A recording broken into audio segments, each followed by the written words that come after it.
When your paycheck hits, there's often a short, almost magical moment where everything feels possible again. You open your banking app, see the number, and for a few seconds your shoulders soften. The pressure lifts just enough for you to think, okay, this month I'll handle it better. Nothing has changed yet, but hope has returned, and hope can feel a lot like security when the month is just beginning. Then life starts moving. Not in some dramatic, reckless, movie scene kind of way, but in the ordinary rhythm that empties accounts far more effectively. A convenience purchase here, an online order there, a little upgrade that seemed justified, a small reward after a hard day, something useful for the house, something you swear will save money later, something that felt tiny at the time. None of it looks dangerous on its own. That is exactly why it works so well. By the time the month is winding down, the account tells a completely different story. The number is lower than it should be, and the feeling that comes with it is familiar to far too many people. You start wondering where the money went, and most of the usual answers show up right away. Maybe you think you need more discipline. Maybe you tell yourself you are simply bad with money. Maybe you assume the entire problem would disappear if only you earned more. Income does matter, of course, and life has become expensive in very real ways. But that still does not explain why so many people with decent incomes feel like they are always standing on thin ice.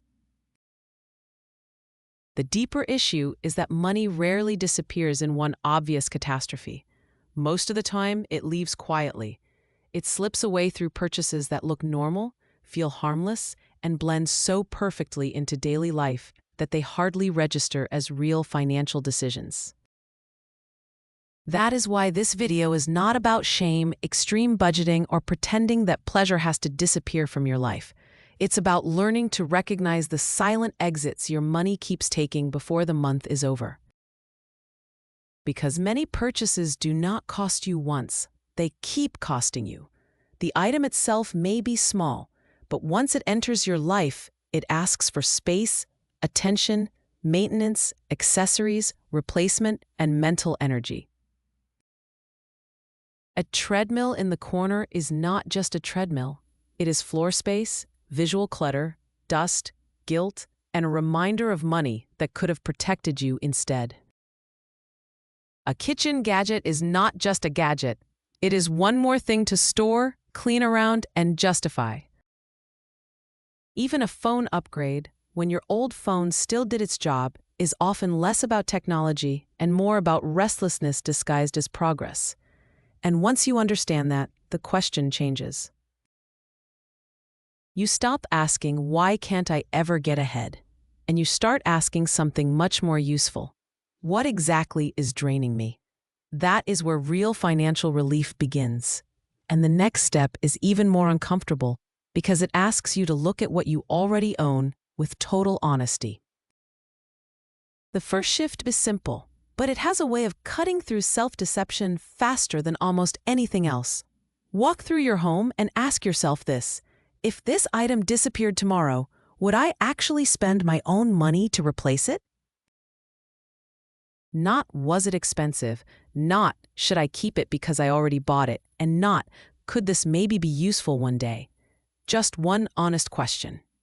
Would I buy it again? That question changes the whole atmosphere of a room.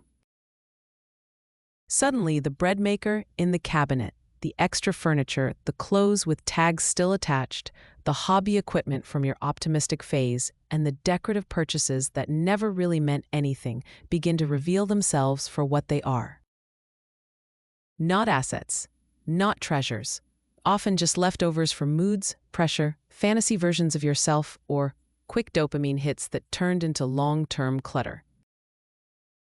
The same honesty has to happen before new purchases too, especially the ones that show up when you are tired or emotionally thin. A surprising amount of spending has little to do with solving practical problems. It happens because buying feels like movement when you feel stuck. It feels like control when your day has been chaotic. It feels like comfort when you are worn out. For a brief moment, clicking buy now can feel like relief. The problem is that relief fades quickly, while the financial consequence stays behind. That is why creating a pause between emotion and purchase matters so much. A 24-hour rule for non-essential spending is not dramatic, but it is powerful because it gives your nervous system time to stop running the show. What feels urgent at night often feels strangely unnecessary the next day. The desire does not always survive the wait, and when it does not, your money remains available for things that actually protect your life instead of momentarily decorating it. Another pattern that quietly destroys financial stability is upgrading out of boredom. People replace phones that still work, couches that still function, wardrobes that are still usable, and cars that still run. Not because anything has truly failed, but because novelty has faded. That habit is so normalized that it barely looks like overspending anymore. It looks like keeping up, refreshing your life, staying current, or rewarding yourself for how hard you work. But when you add those reasonable upgrades together over the years, they become one of the most expensive habits an ordinary person can have. This is where systems beat willpower every single time. Remove your saved cards, delete shopping apps, unsubscribe from promotional emails, move money into savings automatically on payday before your mind can start assigning it new jobs. Good financial behavior does not usually come from becoming a stronger person overnight. It comes from making impulsive decisions slower and protective decisions easier. And once you do that consistently, the balance in your account begins to tell a different. At some point, the entire definition of wealth has to change, because as long as wealth means looking impressive from the outside, many people will keep spending themselves into private panic. Real wealth is not a living room full of upgrades, closets full of barely worn clothes, or a home filled with objects that were meant to represent success. Real wealth is the ability to breathe. It's the feeling of opening your banking app and not bracing for damage. It's the space to handle a surprise bill, absorb a setback, leave a bad situation, or simply move through your life without every small disruption turning into a crisis. That is why the goal is not to own as little as possible in some performative, sterile way. The goal is to stop carrying more than your life can peacefully support. Once you begin looking at possessions through that lens, a new kind of clarity shows up.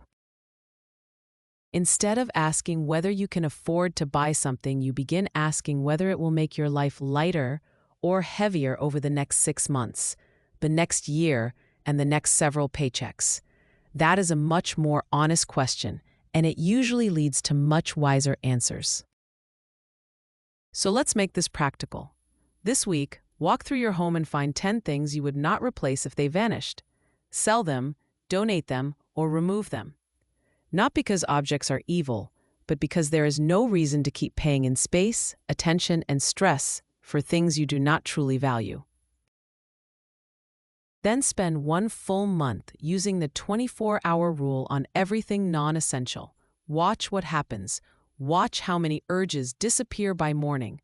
Watch how much clearer your decisions become when they are not being made by fatigue, comparison, or the need for a quick emotional lift. And now picture the banking app again at the end of the month. In one version of the story, the balance looks bruised. The money has been pulled apart by leaks, upgrades, convenience, emotional spending, and possessions that seemed harmless until they began quietly feeding on your margin. In the other version, the balance is not perfect and it is not glamorous, but it is calmer, steadier, and more intact. That second version does not come from luck or from suddenly becoming rich. It comes from learning how to make your money stay long enough to actually help you. That is the part people rarely talk about. Every dollar you keep becomes more than money. It becomes breathing room. It becomes time. It becomes dignity in hard moments. It becomes the ability to make choices from strength instead of fear. And once you feel that shift, the appeal of constant consumption starts to fade on its own because you finally realize that peace is far more satisfying than novelty. So before the next month begins, before the next impulse appears, and before your paycheck is assigned to 10 different feelings, decide that your money deserves a slower exit. That is how ordinary people begin building quiet financial strength. Please subscribe to Clever Girl Academy for more simple and practical videos on money, habits, and self-leadership. Then, watch the next video on screen and keep going with the playlist for more ideas that can help you protect your paycheck and build a stronger life.